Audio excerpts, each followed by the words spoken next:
Questa è la Serie B-Win.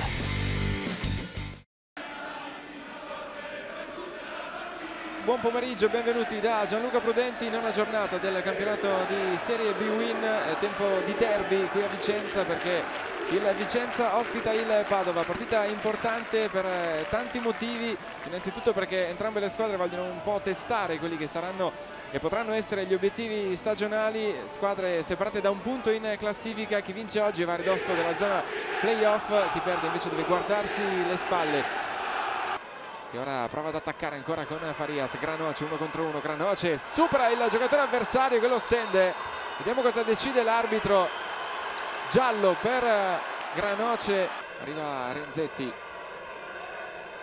pallone per lui, attenzione, entra in aria ancora lui, parte il suo tiro, la parata da parte di Pinsoglio e poi arriva con un attimo di ritardo Diego Farias, pallone alto sopra la traversa e questa è la prima grande occasione per il Padova. Attenzione al mancino di Cutolo, parte Cutolo, pallone che si abbassa e termina sul fondo.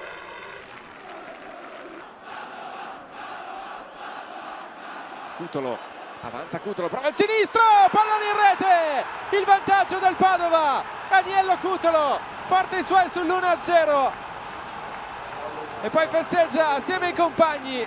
1-0 in favore del Padova qui a Vicenza. Sinistro di Cutolo, nulla da fare per Pinsoglio. Fa sempre sul lato di destra, parte il traversone a vuoto. Silvestri, Malongà, pallone buono per lui sulla linea, salva tutto Trevor Trevisan. Intervento provvidenziale da parte del numero 6 del Padova sul destro di Malongà.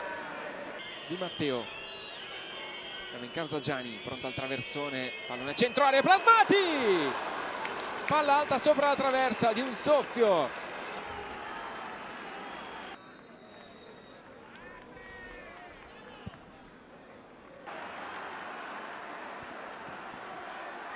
Qui attenzione Vicenza, Semioli ci prova con il sinistro. Attenzione a Farias, va via ancora bene Farias, il numero lascia il pallone a Cutolo in area, Cutolo il pallone sul destro, ci prova il raddoppio di Aniello Cutolo che poi va a festeggiare sotto la curva dei tifosi del Padova. 10° minuto del secondo tempo, Vicenza 0, Padova 2, ancora lui, ancora Aniello Cutolo.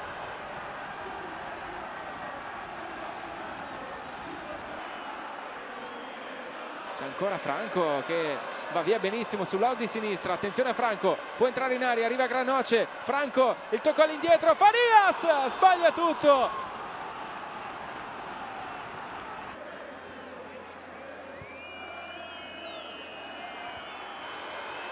Malongà ci prova, il volo di Silvestri con il pallone che termina sul fondo, grandissima occasione per il Vicenza con Malongà.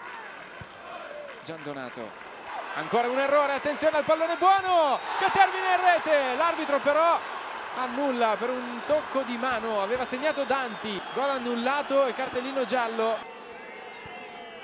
Il tocco all'indietro per Giandonato, cerca il tiro cross che sfiora l'incrocio dei pali e allora arriva il triplice fischio del signor Riccardo Pinzani. Finisce qui il derby a Vicenza. Vicenza 0, Padova 2, decide la doppietta di Aniello Cutolo.